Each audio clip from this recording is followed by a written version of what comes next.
Hello, beautiful people. How are you? My name is Gloria Lorraine. You can call me Lorraine. Some people call me Glow. Either way. On Tuesdays, I sit down and we talk about true crime. So if it's something you like, let's go.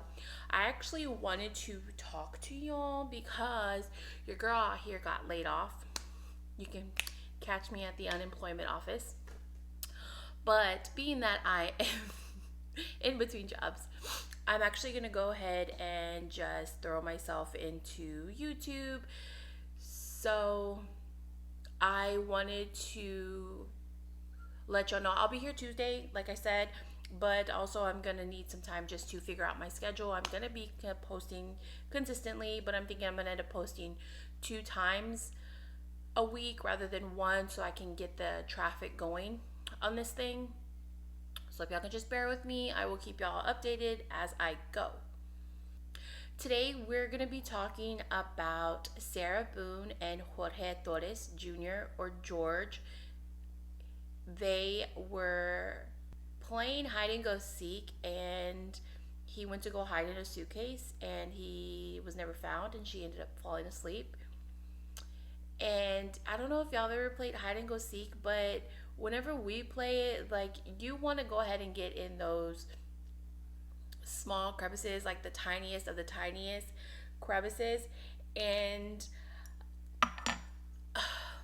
like, I have like a little a basket blanket over there, and my nieces and my nephews, they try to get in there, or they'll try to get in the cabinets. So it's kind of like, this video is for educational purposes. Be safe when you're doing things like this. It's just unfortunate. But let's go to Winter Park, Florida on February 23rd of 2020, 24th actually, because this was the day that the dispatch received the 911 phone call, and it was from a Sarah Boone stating that she found her fiance in a suitcase, that they were playing hide and go seek, and she ended up falling asleep during the game, and that when she woke up, she realized that he was still in a suitcase and that he was unalived, and that she had began to do CPR and she needed some help. Sarah was born in 1978, so that made her about 42 at the time. And for the life of me, I really was trying to find her birthday, guys, and I do apologize. So I don't know what she is, but she was born in 1978. And she would describe herself as someone that enjoyed bike riding, reading on her spare time. She was a straight A student. She exceeded in everything that she did, and she was an amazing mother to her 9-year-old, and that you could ask anybody. And they did.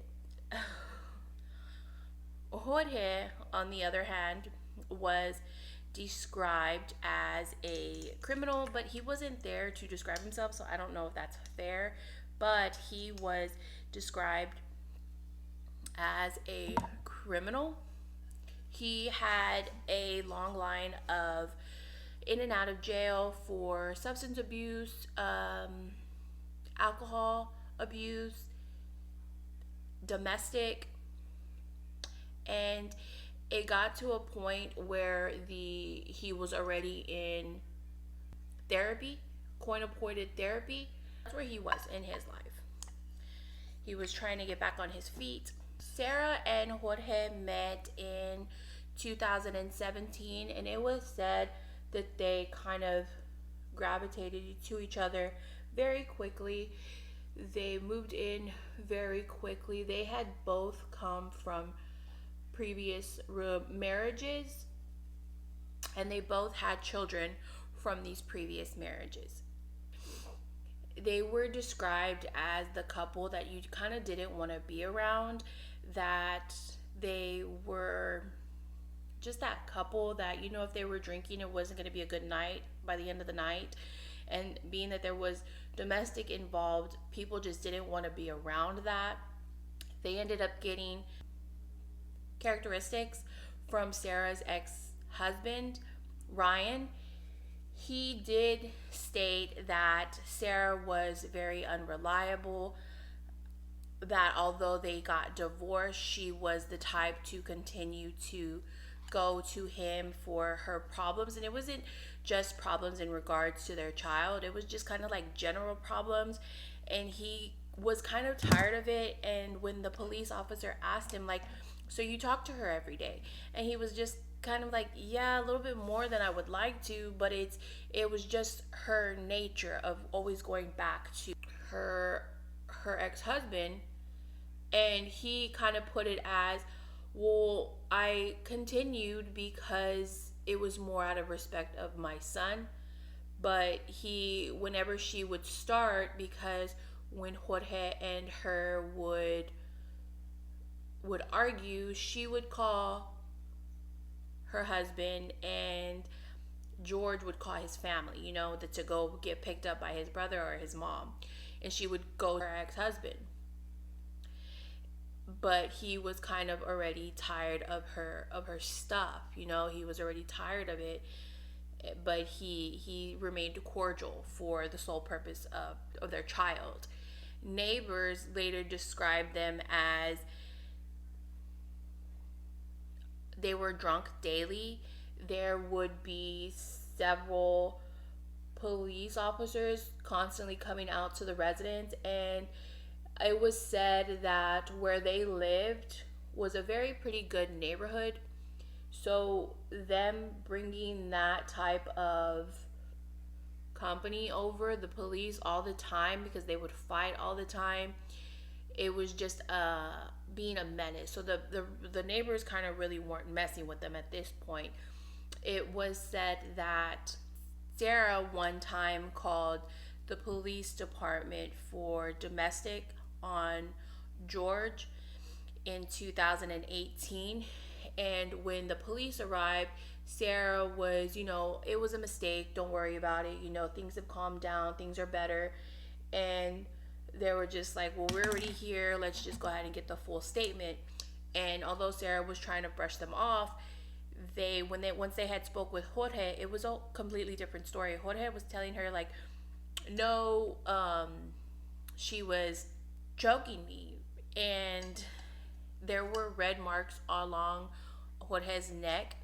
And Jorge was trying to explain to them, he's like, I'm not too sure if I kicked her. I know that I was struggling while she was doing that. It started off as playing, but then she kind of got serious, like she had rage behind it.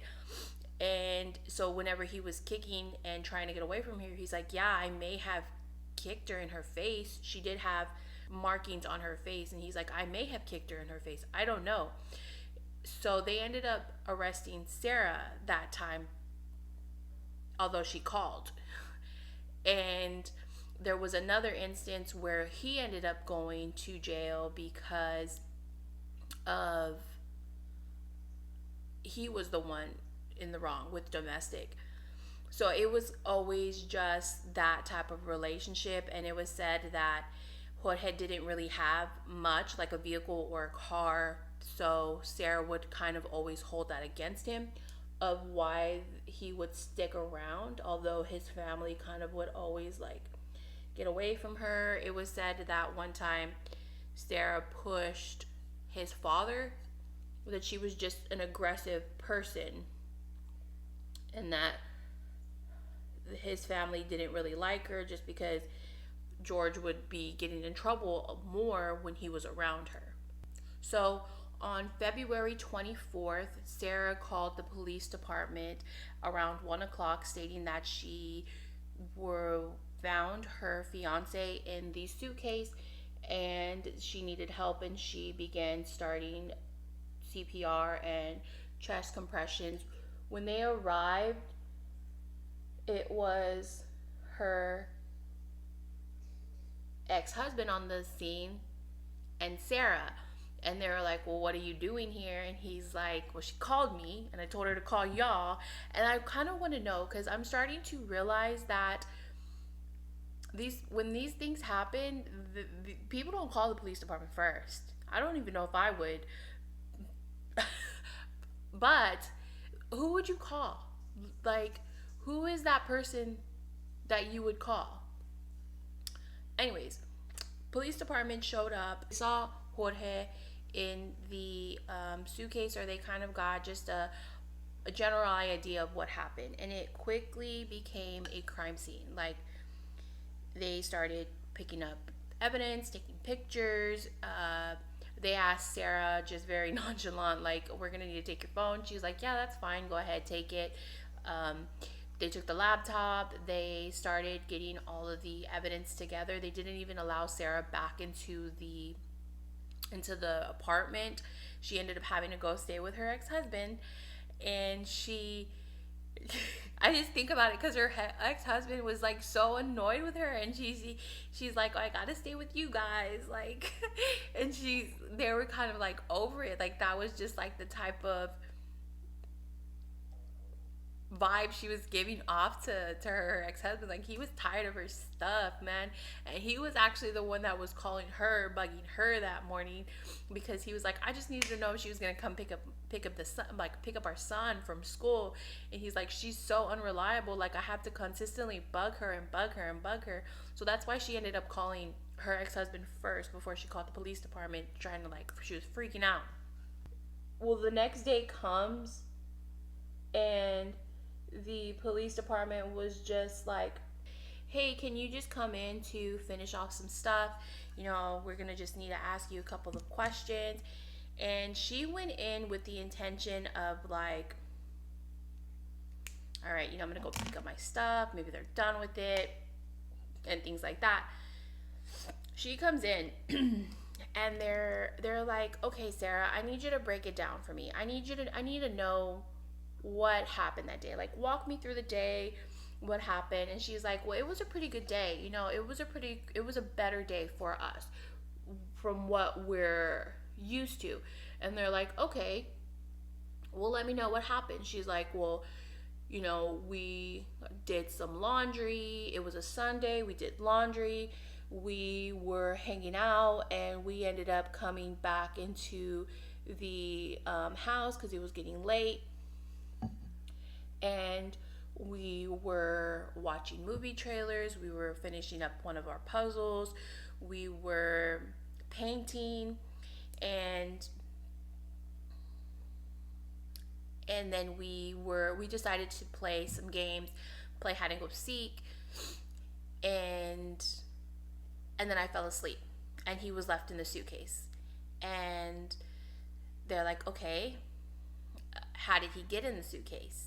And she was like, well, I put him there. Like, we were playing around, and I left some space open for him to push it out. And, I ended up falling asleep. And they're just like, well, were you drinking? And she's like, no, like, I'm not the one with the drinking problem. I don't have a drinking problem.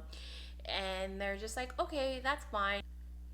They asked her, well, did anything happen? Because the autopsy came back, and there were markings on his back. There were scratches on his back. There were bruises on his lip, on the back of his head, on his left shoulder. And she's just like, no, I didn't touch him. I didn't touch him. Like, we had a good day, and I didn't touch him. And they're just like, okay, well, did you have any pictures to show that it was a good day? And she said, well, I maybe took a picture of my dog. Like, I know George and the dog were dancing, and they were taking photos. And they're just like, okay, do you remember anything else? And she's like, no. And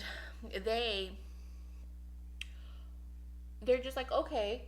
So they ended up pulling this video up of the night. This woman, Sarah, little Miss Sarah over here, she took a video. And in the video of that night, you can clearly tell that she was drinking, and she was slurring. She was just being a nuisance, like a drunk. She didn't realize that she started filming Jorge while he was in the suitcase, and you can tell where the flap was upside down. The suitcase was kind of turned over, and you can see him pushing like, Sarah, I can't breathe, like, please babe, I can't breathe. And she was filming it saying F you. Like, she was speaking like very derogatory towards him, saying F you, like, that's what you get for everything that you've done to me, for everything that you've done to me. And he's like, I can't breathe. And she's like, well, that's how I feel when you cheat on me. And she was just being really ugly towards him about it. And she went upstairs and she went to go sleep, and they're just like, well, you didn't black out. At first they were just like, well, you didn't black out. And she's like, no, I wasn't drinking. They ended up finding a receipt for 2 bottles of wine. And she's like, well, yeah, he ended up going to get me some wine while I was doing laundry. Like, that was his way of buying me, like, apologizing to me, like, being nice to me. She was always coming and bringing me wine. And he's like, so y'all were drinking? She's like, okay, yeah, I was drinking, but I wasn't drunk. And he's like, you weren't drunk enough to not, like, you didn't remember what you were doing. And she's just like, no, I thought he could get out. And they were just like, well, how did he get out? How did he get in there? Sarah kept talking through this interview and not realizing that it was an interrogation. She just kept saying, well, I put him in there, but I thought he can get out. She's like, but it wasn't my intent. Like, it wasn't my intent for him to, for this to happen. It just, I thought he can get out. And they're just like, so what person comes and goes to bed while you leave him in the suitcase? So the interrogation was pretty long. It was like just 2 hours.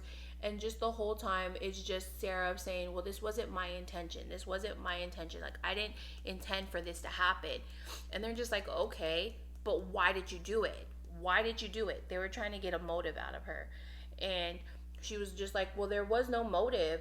And, but they're showing her this video. And she was just like, do I have to watch this? Please, I don't want to watch this. I don't know how much I can take. I couldn't sleep last night over this, and I don't think I can take anymore. And they were just kind of fed up with her pretty much, and they played her. And it's kind of like, I get it, do your job, but I have no idea why Sarah thought she was going to walk out of there that day. Because she was talking as if, well, I need to go make his arrangements. I need to finish up some things. I need to call his probation officer. I need to cancel his classes. Let him know that he's not going to be there. You know, when am I going to get my phone back? Am I going to get my laptop back? And they were just like, well, no, you're not getting it back. We're not done with it. And she's like, okay, that's fine. There's really nothing on the laptop, but I just need to go. I need to finish up some of my stuff. During the interrogation or the interview, I don't think she realized it was an interrogation, because never once did she say she wanted a lawyer. I think that she was just very comfortable in always trying to talk her way out of things, that she exceeded in everything that she did. But the detectives were kind of getting that vibe off of her. They were fed up with her, and it looked like, I'm not calling her a Karen, but the definition of a Karen, as far as somebody that is entitled because of the privilege that they receive over society, and yet somehow they become the victim in the situation. That's what she was giving off. It later came out in the bigger picture. The interrogation was like for 2 hours pretty much, and she stayed, and she didn't ask for a lawyer. But she was just talking, rambling, and it later came out saying that she was the one that put him in the suitcase. She was the one that was filming him, but she didn't have any malice towards it. That's how they played, and that's how they spoke to each other. And they were just like, this man was literally begging for his life. And she's just like, but that wasn't my intent. I didn't know that this was going to happen. And when they were talking to the neighbors and things like that, it came out that the neighbors heard a thud, and it sounded like something was falling down the stairs. So I think that she put him in the suitcase on the stairs, and she pushed him down as far as like where and how he got all those abrasions on him.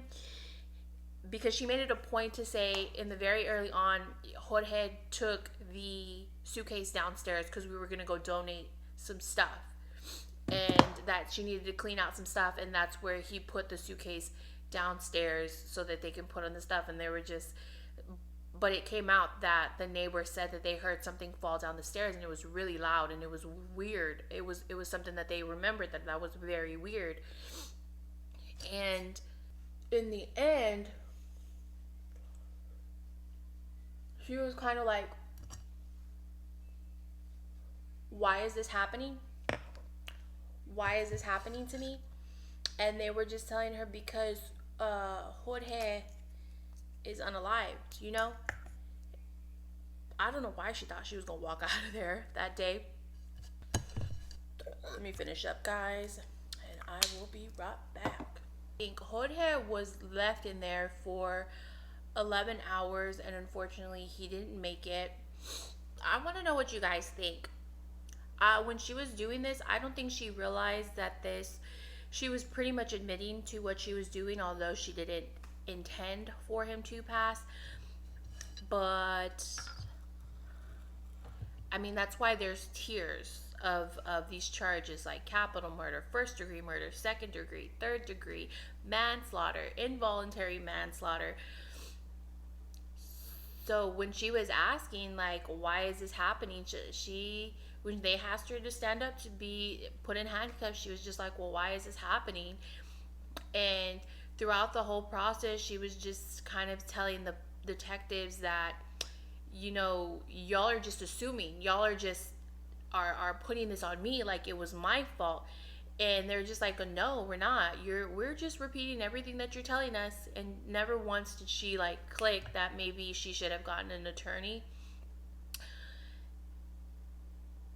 But they freaking let her talk through it all, and I want to know what y'all think. She pretty much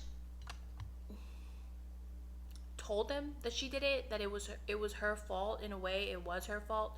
So I just want to thank everybody for spending your time with me. I do also want to do a shout out to everybody that came up to me and kind of gave me encouragement as far as to keep going. I really do appreciate everyone. I am starting to see the subscribers come in, and unfortunately, being that I did get laid off, but I feel like it is my push to even push this harder. And I was gonna kind of just like, you know, it'll come, I'll do the groundwork, it'll come eventually. But now I feel like, why not try to make YouTube my moneymaker and not rely on another source for my income. But we'll see how this goes. I will be here Tuesday. And again, thank you for spending your time with me. If you could help me out by liking, commenting, or subscribing to this channel. And remember, they're watching, so give them a show, ladies and gentlemen.